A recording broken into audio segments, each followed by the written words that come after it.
We are at our 8th annual Manufacturing Expo. I am the President and CEO of the East County Economic Development Council, and this is the manufacturing event we hold every year.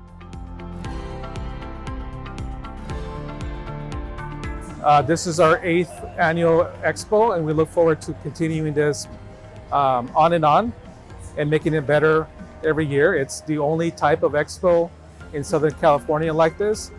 And so if you're interested in making a good living wage, check out manufacturing. That's the way to go.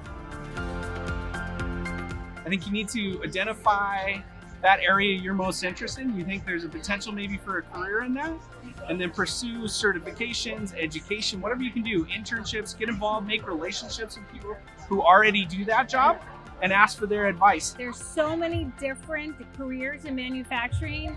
Specifically at Taylor Guitars, we have 23 different departments that you could come to work for us. It's not only building our products, but it's also sales, marketing, finance, research and development, engineering. All great careers for someone to have. With City Community College, and we take a bunch of engineering courses. We do different like model sketching, stuff like that. But then recently we started working on electric guitars.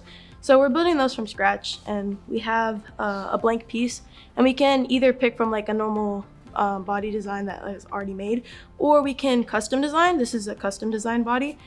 And we kind of just go through the process of building our own guitar that we get to keep for later on.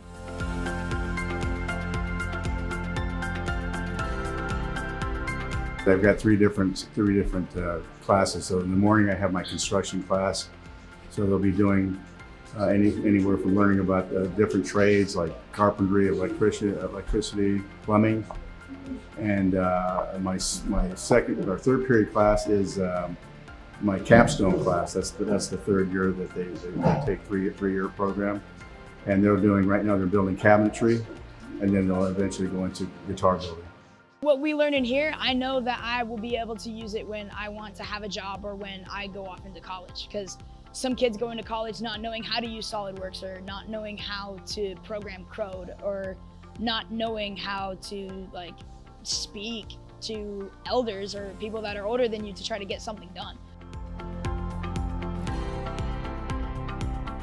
Today in our class in the Grande Foundation Manufacturing Academy, we're going over advanced blueprint reading and math, such as trigonometry, true position, things like that these folks would need in a manufacturing environment or inspection environment.